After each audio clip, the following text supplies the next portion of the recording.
Welcome to Wife Cheating Story. I hope you have an enjoyable and relaxing time listening. Let's get started. Growing up as the middle child in a family of legal royalty meant learning early that silence was a shield.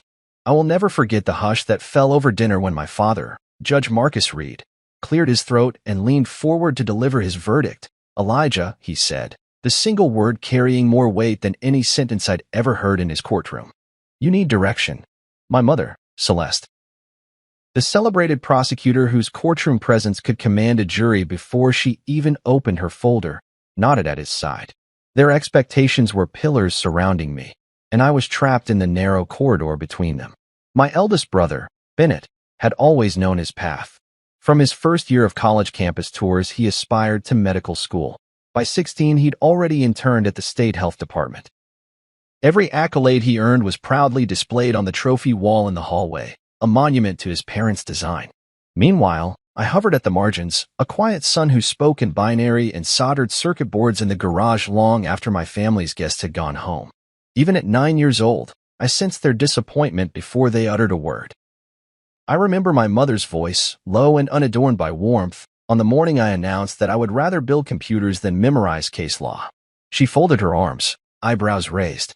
"You have a mind for justice, Elijah," she said, as though I'd just confessed a crime rather than professed my passion. Their love was conditional on my compliance with a vision I'd never shared. I watched Bennett receive praise for leading the charity gala committee, a role I might have relished in my own way but never dared to pursue. Instead, when I came home with a hand-drawn poster advertising my first homemade coding club after school, my father dismissed it with a single wave of his hand. "That's not a real career, son." Silence became my refuge. While Bennett practiced speeches to address donors, I retreated beneath the staircase, where cardboard boxes held my secret projects. A rudimentary weather station I'd pieced together at 12, lines of code scribbled on scraps of paper. At 14, a prototype for a home automation system powered by a repurposed FPGA board. I barely talked about these inventions, because their lack of nod, their sideways glances of disinterest, taught me that my dreams were invisible. I learned to walk into rooms and blend into the background, to laugh at jokes about my career ambiguity, to nod politely when relatives asked me, "So, what do you do nowadays?" I would manage an expression of earnest uncertainty. "I'm exploring some possibilities." And down the line Bennett went, collecting congratulations while I collected unsent emails to venture capitalists and half-finished lines of code. Still, paradoxically, this enforced quiet forged my resilience. In the solitude of my basement workspace, I discovered a discipline that thrived without applause. Late nights spent debugging stubborn lines of JavaScript made me acutely aware of the power of persistence. Every time a program finally ran without errors, I felt a surge of satisfaction greater than any trophy Bennett had hung on his wall. These moments, when the lights flicked on in my custom control panel, or when my weather station correctly predicted the morning frost, were my victories, privately celebrated in the soft hum of cooling fans. I began to understand that success didn't require a parent's approval, only a willingness to keep trying when no one was watching. But adolescence is as much about identity as invention, and the silence I wore like armor sometimes felt like chains. At family gatherings, I watched Bennett take the stage with ease, and I found myself envying not only his success but the certainty of his path. When I attended mock trial competitions in high school, my mother's domain, her comfort zone, I excelled at research and argumentation, but the moment I stood to speak, my voice trembled. Each sentence felt like an act of defiance against the person I was expected to become, and in that tension I realized that no amount of persuasion could reforge my true self. I wanted to shape code, not court cases, to architect software, not legal briefs. The defining moment came on the evening of my high school graduation. The ceremony hall buzzed with anticipation as my fellow graduates accepted diplomas with practiced smiles. My parents sat in the front row, beaming as Bennett's classmates received accolades and promised to carry on the family legacy. When my name echoed over the loudspeaker, I walked the stage with a calm resolve. In my gown pocket, I carried the application to the State University's computer science program, and I was prepared to declare, in the face of every expectant gaze, that I would pursue a path uncharted by Reed tradition.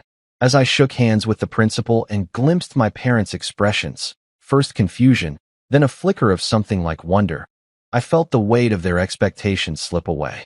I was no longer the silent observer under their thumb. I was Elijah Reed, builder of my own future. And so, under their roof and beneath their gaze, I learned the greatest lesson they never intended to teach me, that the truest measure of success is not how loudly the world applauds, but how faithfully you follow the quiet call of your own ambitions. Every time I walked down the hallway, my gaze was drawn to the trophy wall, a gleaming array of glass awards, engraved plaques, and framed certificates celebrating Bennett's every accomplishment. The polished wood reflected the overhead lights, and I could see my own shadow stretching past those trophies, the boxes of my projects hidden beneath the stairs receding into darkness. At 13, I had taught myself to code. At 16, I built an event planning software for our high school. At 19, I pitched Medscope to a panel of angel investors, but none of that ever made it onto display. My achievements were packed away in cardboard cartons, each labeled with pencil dates and project names, stacked in the basement where no one checked. I remember the afternoon I first noticed the disparity. I'd returned from a regional coding competition with a bronze medal taped into my backpack pocket. The judges had commended my algorithm's efficiency and awarded me for innovative problem solving. My heart swelled with pride as I approached the trophy wall, expecting to see a new spot for my medal. Instead, I found room had been carved out only for Bennett's latest biology fair first place. "Nice work, Elijah," my father said over dinner, his tone polite but clipped. "But you know medicine is a more stable profession." He glanced at Bennett's plaque as though seeking reinforcement. I swallowed my excitement and nodded, tucking my medal into my pocket. Stability, to them, equaled safety, not passion. Behind those perceptions lay the storage box where I kept the real proof of my ambition. Beneath the staircase, dust motes danced in the faint beam of the single bare bulb, illuminating blueprints, circuit boards, and spiral-bound notebooks filled with code snippets. There was the first iteration of my event planner, lines of JavaScript covered in coffee stains, and the prototype of a remote health monitoring device I built at 17. I'd shipped that prototype to a small clinic in the Midwest, hoping to test real-world feedback, but the only response I received was a form letter of thanks. The clinic director loved the idea but lacked the budget. That letter now sat inside the box, a reminder that my work mattered, even if no one in my own family realized it. I spent countless evenings down there, headphones on, tuning circuitry, rewriting functions, dreaming of a day when my projects would sit alongside Bennett's trophies. Sometimes I imagined replacing one of his plaques with my own, Elijah Reed, Medscope founder, Healthcare Innovation Award, and watching my parents' expressions shift from polite approval to genuine awe. But I never acted on that fantasy. Instead, I returned each prototype and scrap of code to its box, sealed it with packing tape, and let the clasp snap shut, tucking the lid beneath a larger box of old files. Silence became my fortress, the box my sanctuary. When I turned 18 and launched Medscope in secret, I carried that box with me to college. My roommate thought it was full of textbooks. In truth, it held the building blocks of my startup. Market research notes, early wireframes, and a rudimentary database of healthcare providers. I rarely opened it on campus, preferring to work in the computer lab where no one knew my last name. There, I coded into the early morning hours, fueled by ramen and determination. I watched as my user base grew, metrics climbed, and pilot programs launched, successes that filled my heart more than any parental praise ever could. Yet I kept that box locked in my dorm closet, an artifact of my hidden life. My parents finally noticed something when I invited them to a demo during a holiday visit. I set up my laptop at the dining table, opened Medscope's dashboard, and walked them through encrypted messaging threads between doctors and patients. I showed statistics, reduced response times, improved patient satisfaction, lower readmission rates. My mother's eyes softened as she leaned forward. "This is impressive," she murmured, tracing the graphs with her finger. My father straightened his tie and nodded. For a moment, I saw the pride I'd craved reflected back at me. Then my mother's gaze lifted to the trophy wall, where Bennett's newest accolade gleamed. "Why wasn't this on the wall?" she asked. The question felt like a verdict reversed. That evening, after the guests dispersed, my mother found me in the basement, the single bulb still glowing. She fingered the dusty boxes. "Show me everything," she said. For the first time, I pulled out each notebook, prototype, and scrappy letter, explaining the evolution of every project. She listened without interrupting, nodding at key moments, asking questions about coding languages and user interface design. My father joined us, arms crossed but attentive. They stayed until the bulb flickered, illuminating my buried dreams in pale light.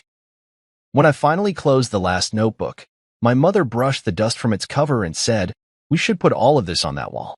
I felt a swell of validation so powerful it knocked the breath from my lungs. The next morning, I helped them clear a section of the hall. We hung framed screenshots of my apps, mounted prototypes in shadow boxes, and engraved a new plaque, Elijah Reed, innovator and founder of Medscope. My brother peered around the corner, blinking at the new additions. In that moment, the trophy wall transformed from a monument to Bennett alone into a testament to our family's collective potential. And the storage box, once a symbol of what I'd hidden, became an artifact of the journey that brought me from silence to recognition. Under their roof and once under their thumb, I had carved out my place, and at last, my work shone in plain view. I met Nora during my junior year of college at a hackathon held in the cavernous student center, where fluorescent lights hummed overhead and clusters of programmers hunched over laptops. She was the only person who challenged my code with intelligent questions instead of polite nods. Her mind moved like quicksilver. She'd volley logic puzzles at me between lines of Python, and I found myself drawn to her spark. By dawn, we had not only debugged my event planning algorithm, but also sketched out the seed of Medscope on a napkin stained with half-drunk coffee. In that moment, I realized two things. First, that someone finally understood why I chose the soft glow of a monitor over the glare of courtroom spotlights. And second, that I was falling in love. Our early days were a whirlwind of late-night coding sessions and shared takeout boxes scattered across my dorm room floor. While Bennett pored over medical textbooks back home, Nora and I collaborated on data models and user interfaces, fueled by determination and cheap caffeine. We built prototypes on borrowed servers, sending MVP links to friends for testing. When I hesitated, fearing my parents' judgment, she refused to let doubt derail us. "If your vision only matters to you, you're building in a vacuum," she said, her eyes alight. "Let's build something that matters to others." Under her encouragement, I pitched Medscope to professors, local clinics, and any potential mentor who would listen. Though most responded with polite no's, each rejection taught us to refine features, tighten security, and optimize performance. By senior year, we'd moved into a cramped one-bedroom apartment just off campus, its walls lined with whiteboards filled with flowcharts and feature lists. The place smelled perpetually of takeout containers and whiteboard markers. My parents never visited. Back home, I told them I was between jobs. I didn't correct them when my father chuckled over dinner with his legal colleagues that I'd probably settle into something stable. Stability, to me, meant lack of impact. Drawing from my mother's courtroom tenacity and my father's demand for precision, I insisted that Medscope adhere to the highest standards of data privacy and user experience. Nora matched my drive, waking me at 6 a.m. to optimize server scripts before we headed to our respective classes, hers in data science, mine in software engineering.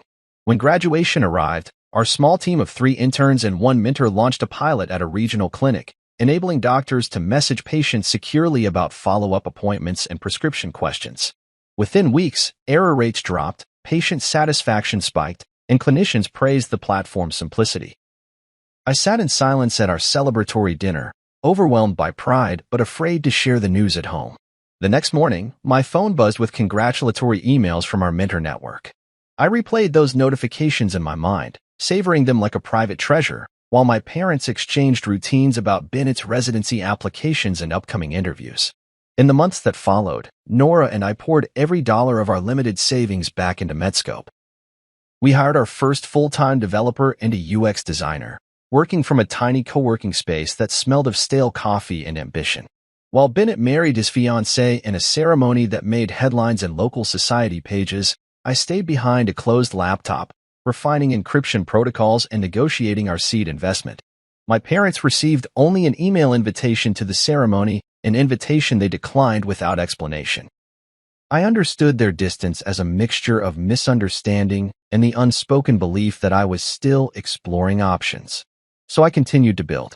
My relationship with Nora deepened beyond code.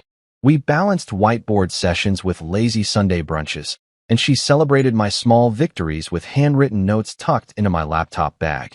On evenings when endless bug fixes threatened to overwhelm me, she reminded me why we started this venture. To improve patient care through seamless communication. "You're not building software," she said once as we watched the city skyline from our apartment roof. "You're building trust." Those words stitched themselves into my resolve, cementing our partnership not only as co-founders but as life partners. Yet, despite our progress, doubt still gnawed at me. I longed to tell my parents the full story, to watch their faces when they saw how Medscope was changing lives. But I feared their expectations would warp my success into another benchmark of family pride, rather than a testament to our shared vision. Then came the day we signed a 7-figure contract with a private hospital network for enterprise deployment. Nora cried tears of relief. I sat speechless, adrenaline coursing through my veins. I wanted to celebrate with my parents, to see them beam with approval.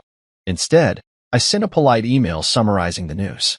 The reply: "Congratulations on your brother's match to the cardiology fellowship." That night, after our small champagne toast, Nora took my hand. "They'll come around," she said. "But your journey isn't theirs to define." Her confidence steadied me. In that moment, I realized that our mission, even when misunderstood, was worth every silent sacrifice. I understood that family expectations would shift only when the impact of our work became undeniable. So Nora and I continued building, day by day, line by line, knowing that one day our voices would echo louder than any doubt, and that when they did, we would be ready to speak on behalf of every patient and provider who relied on our platform. 3 years into building Medscope, Nora and I had settled into a rhythm of controlled chaos. Our tiny office buzzed with the steady click of keyboards as our first full-time developers tackled feature requests and squashed bugs. Late one afternoon, I sat at my desk, reviewing the latest user metrics, when my phone vibrated with an email notification from Horizon Systems, a private hospital network I'd assumed was far too large to notice a small startup like ours. My heart caught in my throat as I opened the message. They wanted to schedule a call to discuss potential collaboration and enterprise licensing. I replayed the words over and over, wary that I had misread something. Horizon was a titan in our industry, a name whispered in the hushed hallways of healthcare conferences. They had piloted our platform in 3 of their clinics, but I had expected our relationship to end with polite feedback and perhaps a letter of recommendation. Instead, they were proposing a 7-figure licensing deal. Sweat beaded at my temples as I stared at the numbers, more zeros than I had ever imagined seeing in my bank account. My vision for Medscope had always been modest. Solve real problems, one clinic at a time. Yet here was an offer that promised to scale our impact exponentially. I tapped out a reply, voice unsteady as I thanked them, and proposed times for a call. My fingers hovered over the keyboard as I wondered whether to share this news with my parents. For years, I'd kept the specifics of my work hidden, letting them believe I was still finding my way, while Nora and I quietly steered Medscope toward success. I hesitated, then set the thought aside. I needed to focus. On the video call the next morning, I watched the Horizon executives settle into their chairs behind glossy nameplates. They spoke with measured precision, commending our secure messaging features and citing the 40% reduction in patient readmission rates during the pilot. When they outlined the licensing fee, an upfront payment that would cover our operating costs for the next 2 years, I felt both exhilaration and dread. Exhilaration because our years of relentless work were finally bearing fruit. Dread because I realized how little my family truly understood what I had built. After the call ended, I sat back, moments passing before reality settled in. To accept Horizon's offer would mean giving up significant control over Medscope's roadmap. They wanted us to dedicate half our engineering team to custom integrations for their proprietary systems, and they requested a seat on our board of directors. These demands risked slowing our broader vision to expand Medscope into new markets and develop AI-driven triage features. I closed my eyes and imagined surrendering our independence in exchange for growth. I saw my parents' faces, glimpsing their surprise when the numbers hit their ears. Would they finally see me as successful? Or would their questions inevitably shift to, "Have you sold out?" That evening, I found Nora in our apartment kitchen, her laptop open to a draft budget document. I slid into the chair across from her, voice tight. "They want $10 million for a 5-year license," I said. Her eyes widened, then softened as she reached for my hand. "That's incredible," she whispered. "But what do they want in return?" We pored over the contract terms late into the night, tracking every byline and checkbox. The deal was lucrative, but the equity and governance strings weighed heavily. Horizon wanted half our company's board seats, a veto on any new partnerships, and exclusive rights to health network deployments in the Eastern region. Over the next week, we negotiated. We insisted on reducing their board representation to a single seat, preserving our ability to steer product direction. We pushed back on exclusivity clauses, arguing that limiting our market would stifle growth. As co-founders, Nora and I found our resolve tested. We debated heatedly over dilution percentages and long-term vision. Finally, we reached a middle ground. Horizon would receive $8 million, 2 board seats, and non-exclusive licensing rights, allowing us to pursue other networks and international trials. When we signed the term sheet, I felt a surge of triumph tempered by relief.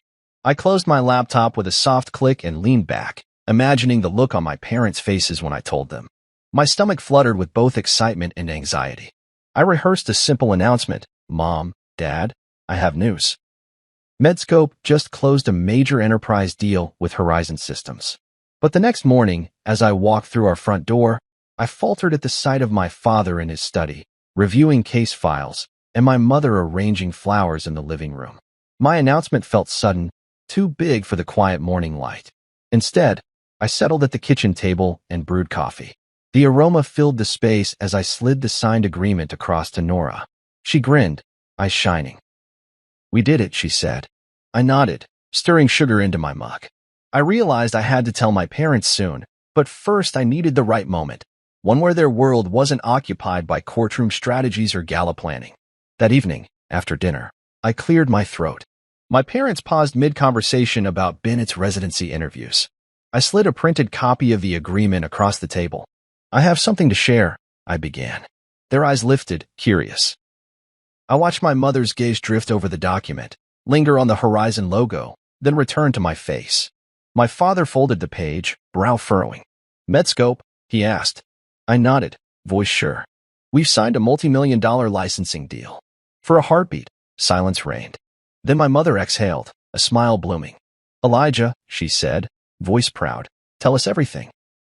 As I recounted the negotiations, the late nights, and the future we envisioned, I saw their skepticism melt away, replaced by genuine wonder. My father leaned forward, asking about integration timelines. My mother's eyes sparkled as she grasped the potential impact on patient care. In that moment, I understood that the deal they never knew about had become the proof they finally needed, that under their roof and beneath their expectations, I had built something that truly mattered. The day Horizon Systems called, everything changed. I was sitting at my desk in the narrow co-working space Nora and I had outgrown months ago, squinting at lines of code that refused to compile, when my phone buzzed with a notification that made my heart skip. The email header read simply, "Horizon Systems Inquiry," and the body contained just a few sentences. They wanted to discuss purchasing Medscope for $180 million. In that moment, the din of clacking keys and hushed conversations around me blurred into white noise. I reread the offer, each digit of that staggering sum etching itself into my mind, and felt an electric surge of possibility. I could almost taste the freedom the money promised, a chance to clear debts, to hire a deeper bench of engineers, to explore features I'd shelved for lack of resources. Yet beneath the swirl of excitement, a knot of hesitation tightened in my chest. Nora found me hunched over my laptop, eyes wide and unblinking, as the cursor on the draft reply blinked back at me. "They want to buy us out," I whispered, voice barely audible in the hushed office. She leaned in, her dark hair slipping over one shoulder, and read the email over my shoulder.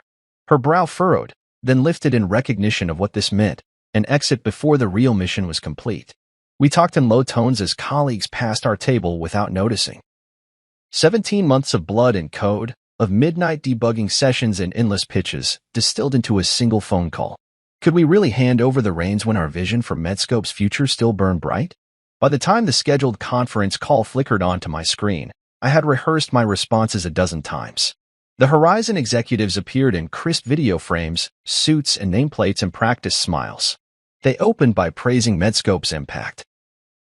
How it had slashed communication errors in their pilot clinics, how patients rated it higher than any prior messaging tool, how administrators lauded our intuitive interface.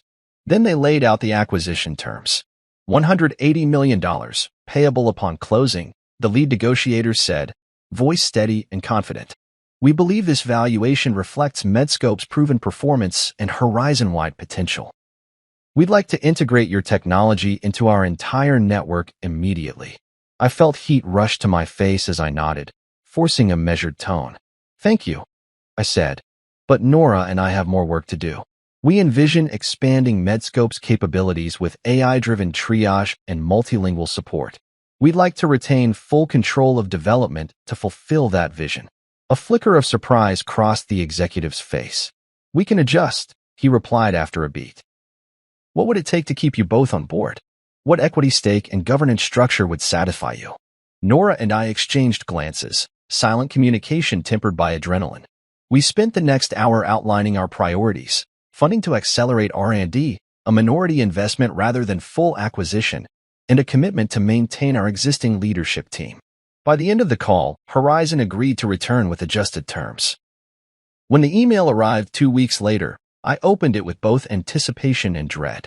They offered $120 million plus an ongoing equity investment vesting over 5 years, with a minority board seat for each of us and guarantees of development autonomy.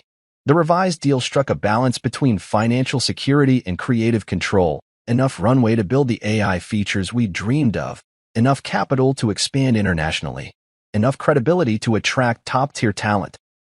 I stared at the screen, the numbers glowing like beacons of possibility. Yet I hesitated to share the news. I still hadn't told my family what I did for a living. My parents thought I was between jobs, and Bennett believed I was working at some nondescript tech firm. When Bennett called me from home to ask for advice on his engagement dinner, how to thank his fiancée's family, whether to give a speech, I realized the moment had come. His excitement crackled through the phone as he rattled off menu ideas and seating charts. I sat at my kitchen table, untouched coffee growing cold beside me, and drafted a message, "Come early tonight. I have something to show you." My fingers hovered over the send button for a heartbeat, then struck the key and sent the invite. My heart thundered as I imagined their faces when they saw the contract and the horizon of opportunity it represented. That evening, I arrived at the Bluebird-lit restaurant before anyone else, the elegant chandeliers casting soft halos over linen-draped tables. I carried the folded agreement in a slender leather portfolio, my palm sweating against its smooth surface. When Bennett and Alina arrived, he in a tailored suit, she radiant in emerald green, I greeted them with a steady smile. My parents emerged moments later, celestials clicking against polished stone, Marcus straight-backed and inquisitive. As we settled into our booth, I felt the all-too-familiar tug of nerves. I cleared my throat and produced the portfolio. "Before we toast tonight," I said, voice calm but firm, "there's something I'd like you all to see." One by one, I passed the agreement around the table, explaining how Horizon Systems had first offered to buy Medscope outright, how Nora and I had negotiated a minority investment deal instead, and how the terms aligned with our future vision. I saw my father's brows knit in thought as he reviewed the valuation and board structure. My mother's eyes softened as she traced the clauses guaranteeing product autonomy.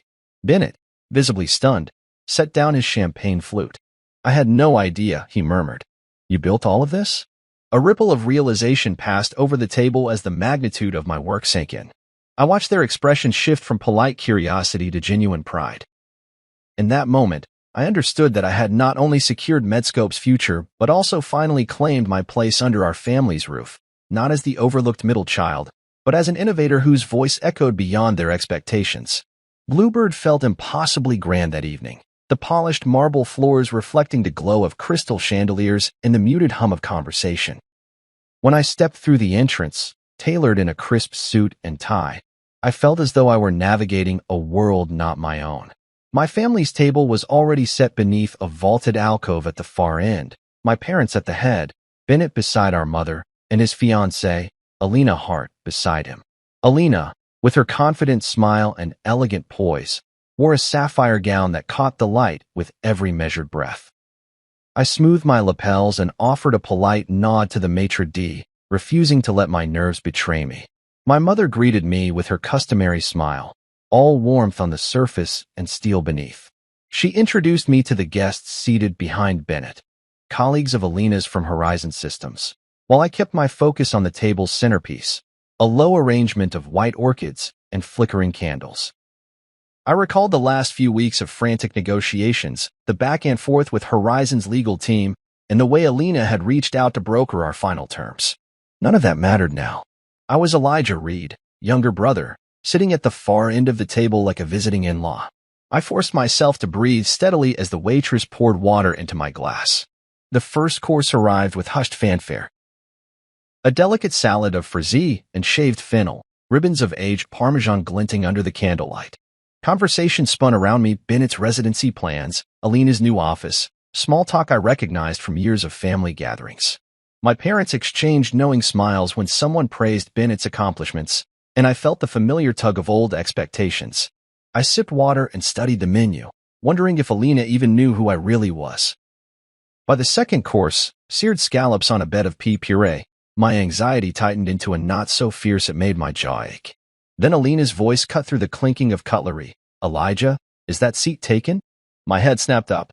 She stood and moved to the chair beside me, brushing strands of hair behind her ear. "I'm sorry," she said to my parents and Bennett, "but I need to talk to my partner." The hush that felt as thick as fog. I didn't know what to say. I only understood that I was no longer invisible. She lowered her voice, leaning close enough that I could feel the warmth of her perfume. "You're Elijah Reed, right?" she asked, eyes bright. "The founder of Medscope?" My pulse fluttered as the rest of the table watched. I nodded, voice catching. "Yes." A tension crackled through the air as her colleagues exchanged glances, and Bennett's face went pale. My mother's practiced smile faltered, and my father set down his napkin. I didn't know," my mother whispered. Alina turned to them, speaking with a polite firmness that sliced through years of unspoken assumptions. "I've been negotiating with Medscope for months. Your son's platform reduced our clinic's error rates by 40% in our pilot program." She paused, letting the weight of her words settle. A brittle silence followed. I felt every pair of eyes on me, a mixture of disbelief, curiosity, and something else I couldn't name. My chest tightened, but I met their gazes squarely. Bennett cleared his throat. "But you said he was still exploring what he wanted to be," he stammered, voice unsteady. My mother turned to him, lips pressed into a thin line. "I must have misunderstood," she said, as though trying to reconcile her image of me with this revelation. My father, who so rarely showed surprise, leaned forward. "Elijah," he said, tone measured, "we always assumed you were taking time before deciding on a career." I swallowed, tasting metal at the back of my throat. "I didn't correct you," I admitted. "I wanted to let Medscope grow on its own. I wasn't ready for the spotlight." My words felt both cautious and liberating. I was no longer the silent observer. Alina squeezed my hand under the table, her support a quiet anchor. The third course arrived, roast chicken with artichokes and lemon gremolata, but no one touched their food. My parents studied me as though seeing me for the first time. The assembled guests shifted awkwardly, unsure how to resume the conversation. I set down my fork and straightened in my chair, voice calm but steady. "I built Medscope to improve patient care," I said, "not to fulfill anyone's expectations but my own. I'm proud of what Nora and I have created." The words rang true in the hush. My father exhaled, tension leaving his shoulders. My mother placed her hand over mine and gave a small smile, genuine, warm, free of past disappointment. Bennett reached across the table and ruffled my hair, a sheepish grin on his face. "I'm proud of you," he said quietly, loud enough for only me to hear. The guests exchanged relieved smiles, and Alina offered a gentle nod. When dessert arrived, a trio of dark chocolate pots de creme, the mood had shifted. Conversation picked up in earnest, questions about Medscope's future, inquiries into potential collaborations between Horizon and our team. For the first time, I felt seated at the head of the table I'd always been relegated to the edge of, welcomed into a circle that recognized my worth. The orchid centerpiece seemed to glow with new meaning, not a barrier between us and the rest of the world, but a shared bloom signaling that, finally, everyone had seen the work I'd carried beneath their roof and beneath their expectations. The moment Alina spoke my name at the engagement dinner, the room went still, as though time had paused mid-breath. Now, days later, the echoes of that moment rippled through every corner of my life. I woke the morning after the dinner to a phone buzzing with messages, some from Horizon colleagues offering congratulations, others from friends who had overheard Alina's revelation. Each ping felt like a tiny earthquake, shaking the foundations of the life I'd quietly built. I lay in bed, sunlight slipping through the blinds, and stared at the ceiling, mind racing over every whispered snippet, every sideways glance I'd felt at dinner. My parents, for all their careful composure that night, were likely talking behind closed doors. Bennett would be fielding calls from well-meaning relatives. And me? I was the epicenter of something I hadn't expected, like a secret suddenly unleashed. I slipped into my routines. A black coffee at sunrise, 10 minutes of checking metrics on my phone, then the subway ride to our co-working space. But the daily grind felt different now. At the station, commuters whispered in hushed tones as I passed. I caught fragments. That Medscope guy. Reed's brother. $1 million deal. Their curiosity felt invasive, as if my parents' disappointment had been replaced by public fascination. At the office, Nora greeted me with a cautious smile. Rough morning? She asked, noticing the shadows under my eyes. I nodded, pulling off my jacket. It's like everyone knows, but no one's asking me directly. Our first task was a product review with our development team. We sat around a reclaimed barnwood table, laptops open and coffee cups steaming. I expected questions about UI tweaks or bug fixes, but the team's eyes flicked toward me with an almost embarrassed excitement. Elijah, one of our junior engineers, blurted out, "Congrats on the Horizon board seat." That's huge. Silence followed. I cleared my throat. Thanks, I said, voice measured. Let's dive into sprint priorities. We moved on, but the energy in the room had shifted, respect interlaced with awe. It was the first time I felt fully seen as a founder rather than just Bennett's brother dabbling in tech. Later, I met my parents for brunch at the Drake. A neutral zone where, until recently, I'd been content to sip orange juice while Bennett discussed pathology residencies. My mother arrived first, wearing a tailored coat that somehow made her look both formidable and tentative. My father followed, an unreadable expression on his face. We ordered coffee and omelets, and for a long moment no one spoke. Eventually, my mother folded her napkin. Your dinner announcement. It surprised us, she began. I braced myself, expecting critique. Instead, she continued, I'm sorry we never asked what you were working on. We assumed you were taking time before deciding on your career. My chest loosened as I realized her words carried regret, not reproach. My father sipped his coffee before adding, We're proud of you, Elijah. We just didn't understand the magnitude of your work. His tone lacked his usual judicial detachment. It was warm, vulnerable. I told them about the Horizon negotiations, the terms we'd secured to preserve Medscope's autonomy, and the plans for new AI-driven triage features. My mother's eyes lit up as she envisioned the impact on patient care. My father asked about governance and board responsibilities. It was the first conversation we'd had where our roles felt equal, where I was the expert and they were listening to learn. After brunch, I walked home beneath blossoming trees, the city a hum around me. The air carried snippets of spring, the scent of fresh mulch, the distant laughter of children in a nearby park. For years, I'd felt like an outsider in my own family, my work relegated to the shadows. Now, each whisper and sideways glance that once felt like judgment instead felt like quiet admiration. I realized that recognition, once won, changes everything. That evening, Bennett dropped by our apartment unannounced. He leaned against the doorway, hands in pockets, nervous energy emanating from him. Hey, he said, voice soft. Sorry if I've been a ghost since the dinner. Family stuff, you know. I waved him in and led him to the couch. Nora was in the next room, reviewing user feedback reports. I turned back to Bennett. No worries. How are you? He sighed.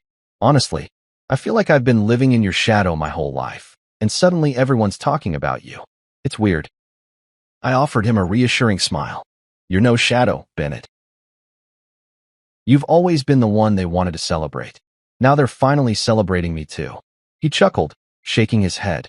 I still don't know how you did it. I patted the cushion beside me. Sit. I'll show you our pitch deck. As we huddled over my laptop, explaining user flows and market analysis, I felt a connection rekindling between us. For so long, we'd been defined only by our oldest roles, he the golden child, I the overlooked tinkerer. Now, as we spoke the same language of data and growth, I saw in his eyes a genuine pride that went beyond sibling duty. Later, I returned to the office for a late-night strategy session with Nora. The whiteboard was blank, awaiting our next set of plans, multilingual support, an AI chat assistant, expanded network trials. The aftershocks of that dinner lingered in every text message and whispered comment, but I harnessed them as fuel. I picked up a marker and sketched our roadmap, each initiative a testament to the trust Horizon and, finally, my family had placed in me. In that moment, beneath the glow of whiteboard markers and the hum of our server, I realized that whispers and aftershocks didn't just change how others saw me, they reshaped how I saw myself. And from that new vantage point, there was nothing I couldn't build. The sunlight slanted through the high windows of the Drake's breakfast room, casting long, golden rectangles across crisp white tablecloths and polished silverware. I arrived first, as planned, smoothing the fabric of my shirt and running a hand through my hair. The quiet hum of clinking coffee cups and hushed conversation felt a world away from the tension that had dominated our last family dinner. Today, we would speak on neutral ground, away from crystal chandeliers and formal place settings, a chance for real conversation. My mother drifted through the entrance a few minutes later, her posture measured, but her eyes warm as she greeted me with a soft smile. She wore a tailored blouse in pale blue, the color bringing out flecks of green in her eyes. My father arrived just as the maitre d' led us to a semicircular booth overlooking the street. He nodded at my mother, then offered me a tight-lipped smile. "Good morning," he said, voice steady. I slid into the seat opposite them, feeling the weight of their gaze, but also the relief that we were here together, outside the confines of home. We exchanged pleasantries, comments about the weather, the soft buzz of spring in the air, while the waiter poured steaming cups of coffee. My mother stirred in a hint of cream and sighed. "Elijah," she began, the single word charged with the gravity of unspoken apologies. "We wanted to understand more about Medscope, how it works, what your vision is." My heart swelled. I'd rehearsed this moment, but their genuine curiosity surprised me. I cleared my throat and leaned forward, eager to bridge the gap that had stretched between us for years. "It's built on secure, encrypted messaging," I explained, tracing a finger along the menu as though outlining a flowchart. "Doctors and patients communicate through an app that routes messages directly to care teams. It integrates with electronic health records so no information gets lost, and it tracks response times to ensure no patient falls through the cracks. Our pilot clinics reported a 40% drop in readmissions because patients received timely follow-up." My parents nodded, absorbing each detail. The waiter returned to take our orders, omelets for my father, avocado toast for my mother. While I continued, undeterred. "But it's more than messaging," I said, warmth building in my chest as I described the AI-driven features we plan to roll out. "We're training a triage assistant to interpret patient-reported symptoms and recommend pre-appointment resources. It flags urgent cases and routes them to on-call nurses. We're also working on multilingual support so non-English-speaking patients can communicate without barriers." My mother's eyes lit up as she imagined the impact, and my father folded his hands, thoughtful. It felt like they were finally seeing the years of late nights and basement coding in vivid color. I paused only when the waiter placed our food before us, a perfectly fluffy omelet streaked with chives and a thick slice of sourdough under a mound of smashed avocado. I took a bite to steady myself, savoring the tang of feta and the bright hint of lemon zest. My parents followed suit, sampling their dishes as though tasting new terrain. When my mother spoke again, her voice was soft. "I wish we had asked you about this sooner," she said, eyes on her plate. "We assumed you were exploring different career paths, but never realized how far you'd taken Medscope." Guilt washed over me for the years we'd lost to assumptions. "I'm sorry I didn't tell you," I replied, "but I wanted to prove it to myself first." Her hand covered mine across the table, and the simple gesture filled me with a deep sense of reconciliation. My father pushed back his chair slightly, folding and refolding his napkin. "Tell me about the decision to negotiate a minority investment rather than sell outright," he said. "That was a bold move." I explained how Horizon Systems had initially offered a full acquisition, complete buyout at $180 million, only to be steered toward a structure that preserved our autonomy. "We valued our mission over a quick exit," I said. "We wanted capital to grow, but not at the expense of our vision." He nodded slowly, approval softening his features. "You've shown remarkable foresight," he admitted, tone sincere. As the brunch plates cleared, we moved from technical specifics to bigger picture implications. I spoke about the potential to expand into telehealth, to leverage machine learning for predictive analytics, and to partner with global health organizations. My parents listened with an engagement I'd never seen before, leaning in, asking follow-up questions, grappling with ideas that once would have sounded foreign. I realized we weren't just eating brunch together. We were charting a course for a new chapter of understanding and mutual respect. When coffee cups ran dry and the waiter offered dessert, my mother refused with a smile. "I think we've had enough sweetness," she said. My father placed a hand on mine. "Elijah," he said quietly, "we're proud of you. Not for the numbers or the press, but for your commitment to improving care." His words resonated more than any conference keynote or industry accolade. I felt a lump in my throat as I nodded, voice catching. "Thank you," I said. "Your support means everything." We rose from the booth as one, lingering at the edge of the room as sunlight pooled at our feet. Walking back out onto the street, the world felt both familiar and new. My mother looped her arm through mine, and my father placed a firm hand on my shoulder. We fell into step together, the city's rhythm matching our own. For years, I'd worked beneath the silence of unspoken expectations. Today, at a simple brunch table, our whispered truths and shared dreams had built a bridge where walls once stood. And as we crossed that bridge, I knew the aftershocks of our conversation would ripple far beyond our family. To every clinic, every patient, every life that Medscope would touch. When Alina's text arrived on my phone the morning after the brunch summit, I was halfway through drafting a feature spec for Medscope's AI triage assistant. Her message was succinct: "Meet me at the cafe on 5th, 10 a.m. sharp." My heart skipped. After the dinner and the brunch, I had assumed our conversation had closed the chapter on family revelations, but this felt different. An intentional reach across the chasm that had long separated me from my family's inner circle. I replied, "On my way," and packed my laptop into its case, excitement and curiosity fluttering in my chest. The cafe on 5th was a quiet spot known for artisanal espresso and minimalist decor, whitewashed walls, hanging ferns, and a soundtrack of lo-fi beats. Alina sat at a corner table, her posture relaxed but her expression earnest. She waved as I approached, and I slid into the seat opposite her. She set a steaming latte before me and took a slow sip before speaking. "I wanted to apologize again for the dinner," she said, eyes steady. "I shouldn't have put you on the spot publicly." I shook my head. "It needed to happen," I replied. "My parents had no idea what I'd built." She nodded. "I know, but I also want to congratulate you properly and propose something." My curiosity piqued. I leaned forward. "Go on." She reached into her bag and pulled out a tablet, flipping it open to a slide deck titled Horizon, Medscope Integration. "I've spent the past week talking with my team," she explained. "We believe Medscope's core platform is transformative, but there's untapped potential in applying your system to emerging markets, places where healthcare communication is fragmented by language barriers and low infrastructure. Horizon wants to invest, but I want to personally beta test Medscope in my former hospital network in Eastern Europe. I'm offering to be your liaison." I blinked. The idea of partnering directly with Alina, who occupied one of Horizon's most influential leadership roles, felt both thrilling and daunting. "You'd advocate for us?" I asked, not just as Bennett's fiancée or my mother's friend, but as an ally who understands the product? She smiled. "Exactly. I've seen Horizon's internal team struggle with localized deployments. Your platform's modular architecture could let us spin up secure networks and clinics across Prague, Budapest, and Warsaw almost overnight.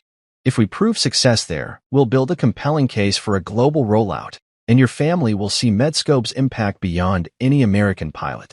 Her confidence ignited something in me, the possibility of turning our humble startup into a truly international solution.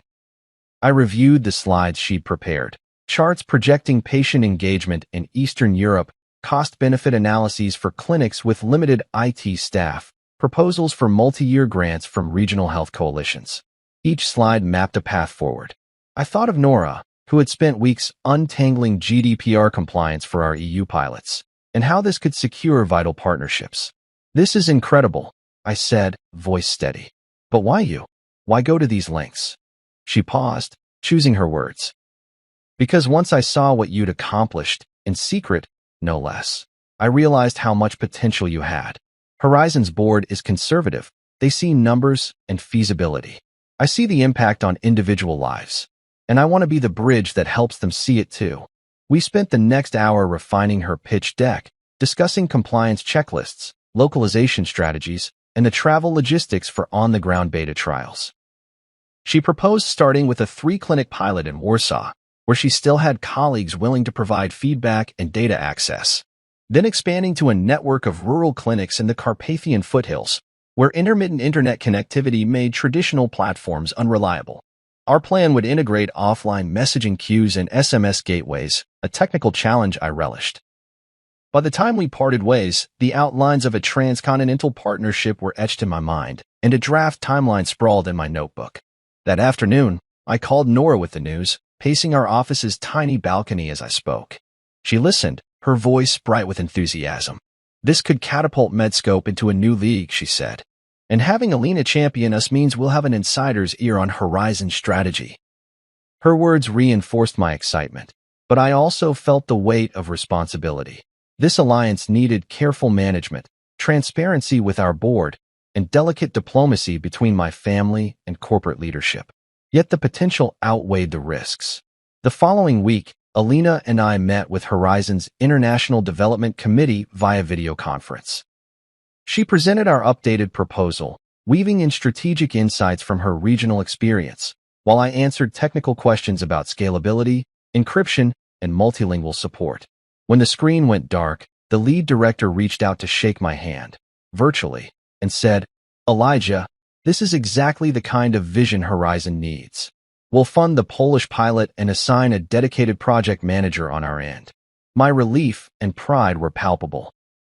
After the call, I forwarded the committee's approval to my mother and father, copying Bennett. I included a note. "Thank you for your support. This chapter builds on the trust you placed in me." Their replies arrived within minutes. My mother wrote, "I'm so proud of you, Elijah. Keep pushing boundaries." My father added, "Remarkable work. Your initiative is inspiring." Bennett chimed in with a thumbs-up emoji. Alina sent a celebratory selfie with her project manager, both grinning under Warsaw's skyline backdrops.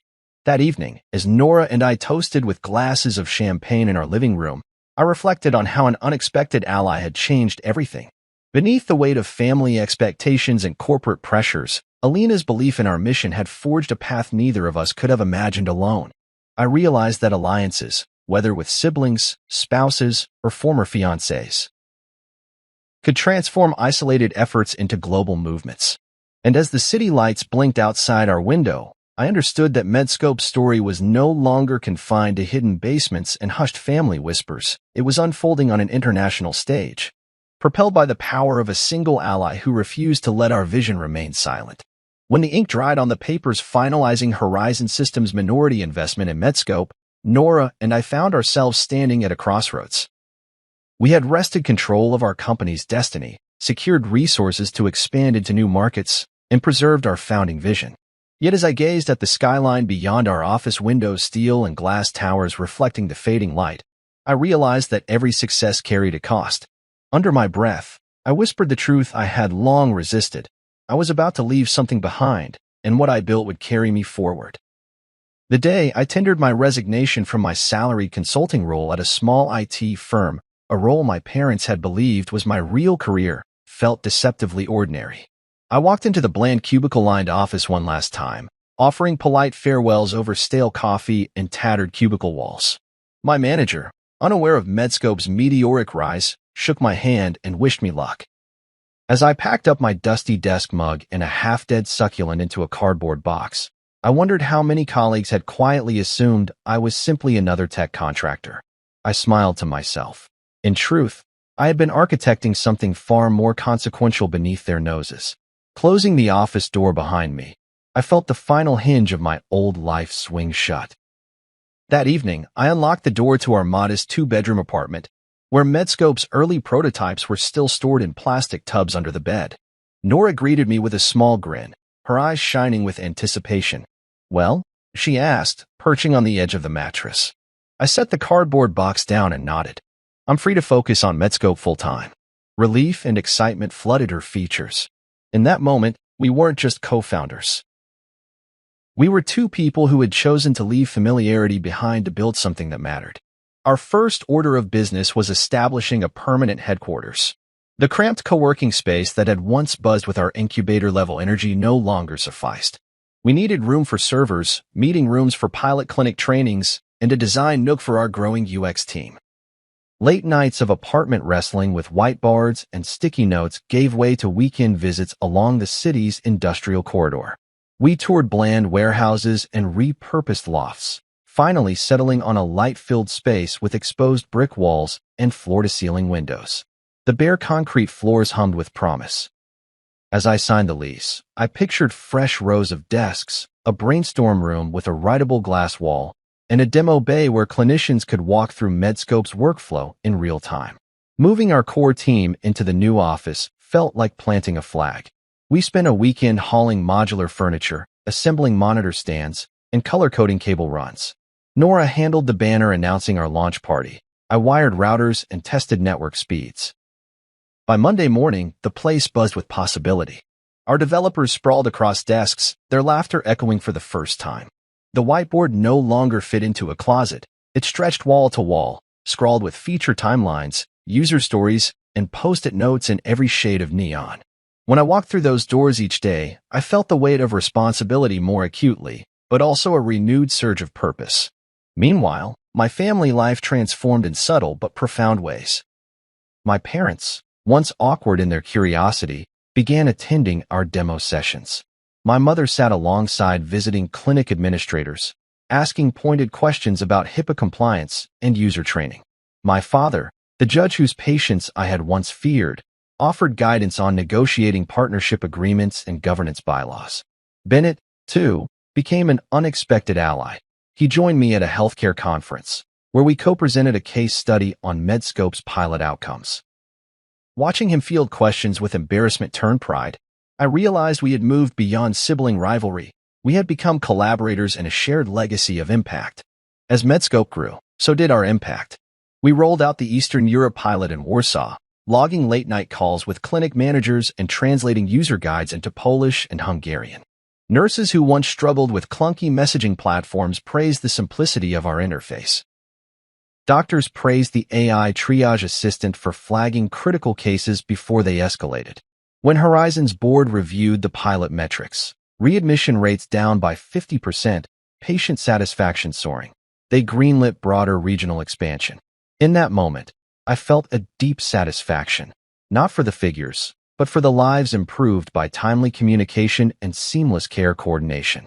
Yet growth demanded that I leave behind some of the hands-on work I had once cherished. My role shifted from code commits to board meetings, from debugging server logs to strategizing partnerships. I traded late-night sprints in the server room for early morning calls with investors across time zones. There were days I missed the tactile thrill of assembling circuit boards, of watching a prototype pulse to life under my fingertips. But I reminded myself that leadership meant empowering others to build, to own the meticulous details I once stewarded alone. On the first anniversary of signing with Horizon, Nora and I hosted a rooftop celebration at our office. Strings of lights crisscrossed above, and a panorama of city lights stretched to the horizon. We toasted to our journey, from secret basement experiments to global deployments. Many faces raised glasses that night, developers who had joined mid-sprint, clinicians whose endorsements had opened new markets, Horizon executives turned partners. My parents and Bennett stood among the crowd, their smiles wide and proud. I realized that what I left behind, uncertainty, hidden ambitions, solitary coding sessions, had cultivated the foundation I needed to build something far greater. In the quiet after the last guest departed, Nora and I stood at the rooftop edge, the night's breeze carrying the distant hum of traffic. The city lights blinked like lines of code on a vast monitor. She slipped her hand into mine and said, "Look what you built." I turned to her, heart full. "We built," I corrected, "and we'll keep building." As I gazed at the horizon, I understood that my story was defined not by what I left behind, but by the space I created to shape the future. One line of code, one partnership, one life improved at a time.